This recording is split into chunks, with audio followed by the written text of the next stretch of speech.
to look at fables. Fables are stories that tell the readers a lesson or teach a moral. Fables often have animals as the characters. Talking animals. Some of the most well-known fables came from a man called Aesop. Aesop lived a very long time ago, like over 2,500 years ago.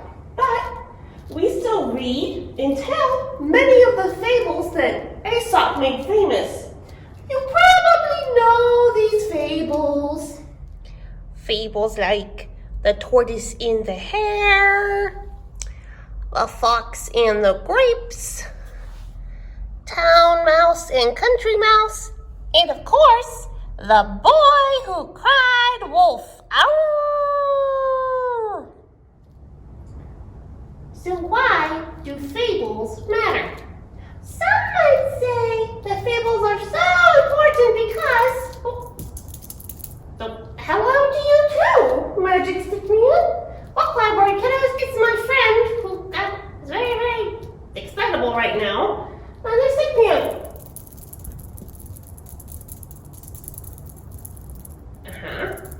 Oh, you're right.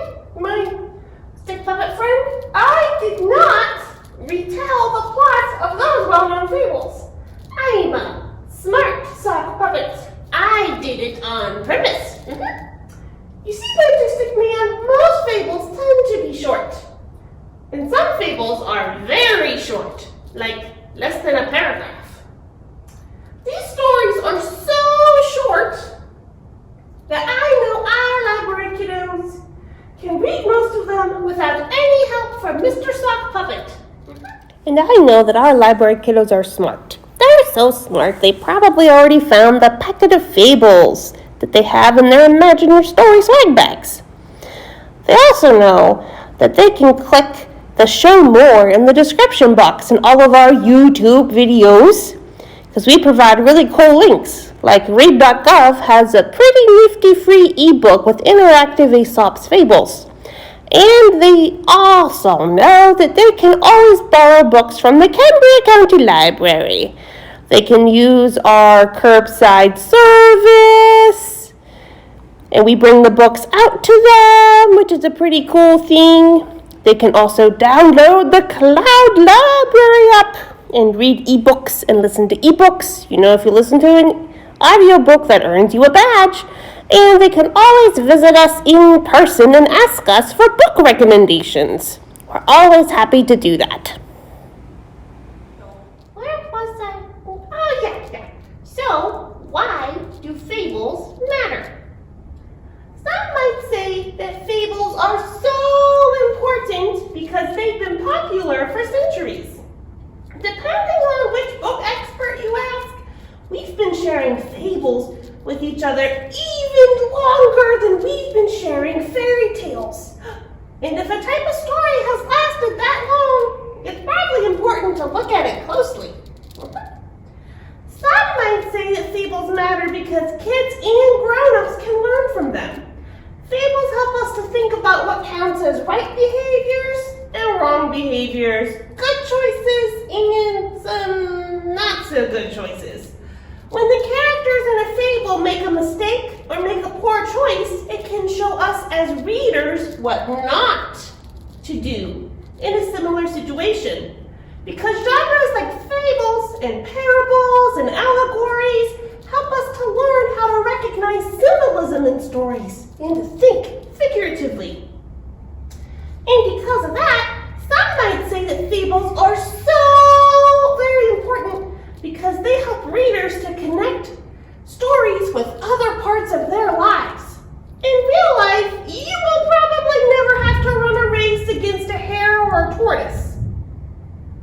And in real life, animals don't talk to people. Then again, in real life, socks don't talk to people either. But I'm a sock who can talk to people. Is this real life? Or is this just fantasy?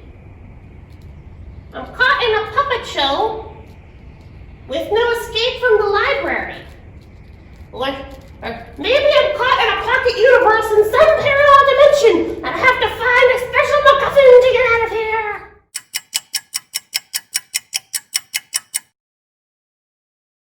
Yes, that's it, yes. Of course, there was a fairy godmother that got me in this situation. Wait.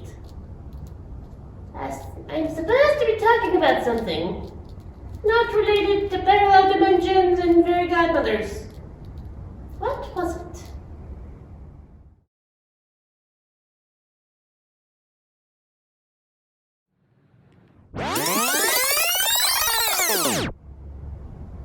More likely, in real life, you will have to learn how to deal with people who brag. Who just brag all the time. You'll have to figure out times when you should do something as fast as you can! And when you should take the slow and steady approach. So, it might help to imagine those problems before those problems need to be solved. But now I want to share about one of my fables. That's a favorite, stone soup. And I have to escape my little puppet stage to do that. Hold on. Okay, library kiddos. I have found something that looks like a kitchen and found things that look like they could go in stone soup. And this looks enough like a stove, I guess.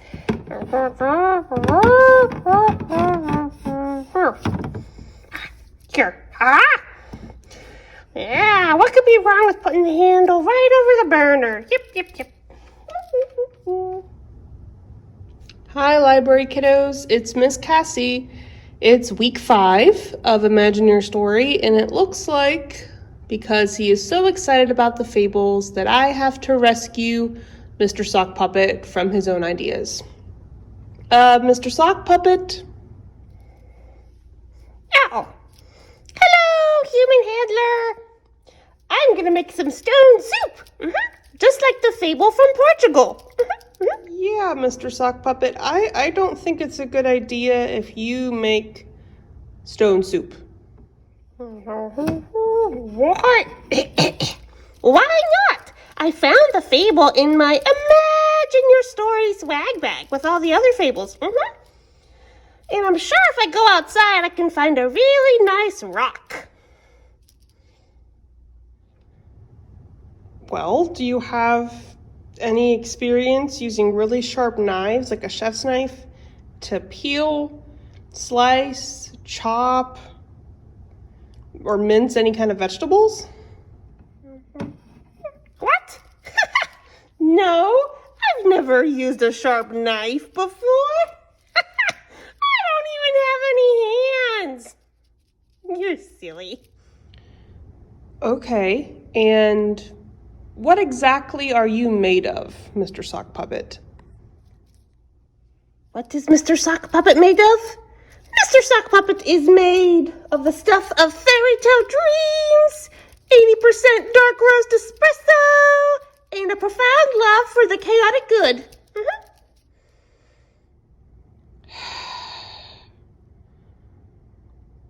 I meant, what kind of sock material, what kind of fabric are you made out of?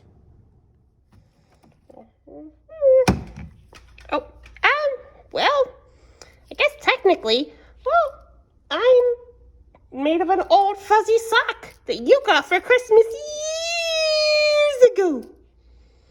I am very warm and cozy and oh so fuzzy. Yes. And what might happen if a fuzzy sock got too close to something with an open flame, like a burner on a stovetop? Yeah.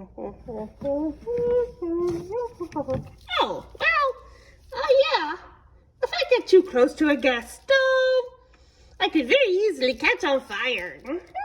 Fabric is flammable. Wait. I could easily catch on fire.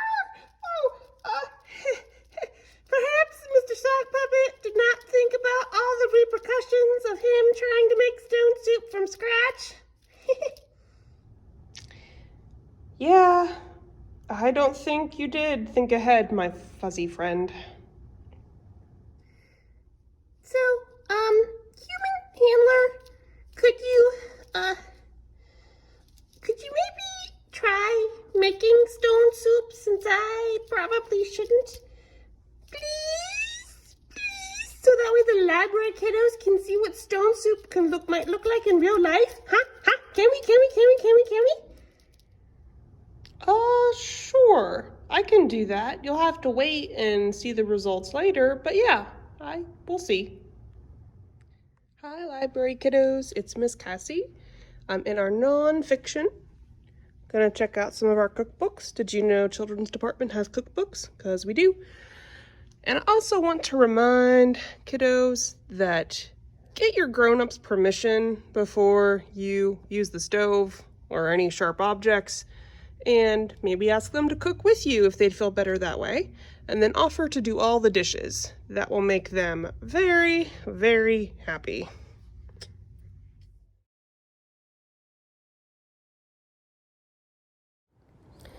Time to relax. Got my fuzzy socks on. I'll put my feet up, maybe watch a movie, or read a book. Choices.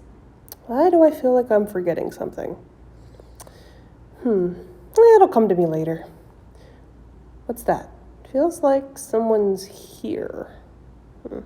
Ah! What are you doing here? You're right. I promised that we would make stone soup. You want to make it now? All right. Give me a second. Yes, I'm excited too. So I found a recipe. It rhymed, and I'm going to follow the recipe pretty closely. I had some ingredients at my house and had to buy some from a grocery store. But first step is to wash whatever stones you find, wash and rinse them thoroughly. Wash them once. I think I washed mine a good 3 or 4 times with a little bit of mild soap and lots of water. So freshly washed stones there with all my other vegetables and things to work with. And I picked a stone and I dropped it gently placed it into a pot of water that I turned on to boil. And what's cool is the stone will kind of ricochet off the pot a little bit, or at least mine did. Then I added some pepper and some salt, because again, I'm following the recipe since I've never made this by myself. I also found some pretty nifty sage, rosemary, and thyme at the store, rinsed them off, blotted them off with paper towels, and then I added them straight into the water to season the broth. Now it was time to chop up the root vegetables, things like carrots and onion. I'm not a big fan of celery, so save that for later. I dice them up. I turn the carrots into little coins and throw them all in the pot. Then I cleaned and chopped up some nice red potatoes, toss those in the pot. Then it's a waiting game. Soup takes a long time for everything to cook down, also for all the flavors to meld and kind of blend together. And here I am dishing it out into a bowl. You can see it was very hot. I think the impressive part of the story in Stone Soup is that they try boiling water out of a pot and don't freak out. And there is the stone in Stone Soup. I'm not going to eat that. That looks very shiny. So the soup was okay. I would definitely make it again. I probably would try different flavors and jazz it up a little bit. But it's worth trying. So, library kiddos, I would encourage you, if you haven't yet, to read through all the fables, and then after you like the video, and if you haven't already subscribed, you can write down in the comments below which of the fables was your favorite, or if you're making stone soup. Let's see if I can find it. Where'd you go? There it is. If you're going to make your stone soup, what would you put in it? All right, you can add that in the comments, and I'll see you guys later. Oh, wow. Pictures for Norman the library fish. Let's see. We got a unicorn, mermaid, unicorn, castle, unicorn, and look, A unicorn! Maybe we need to get a stable built.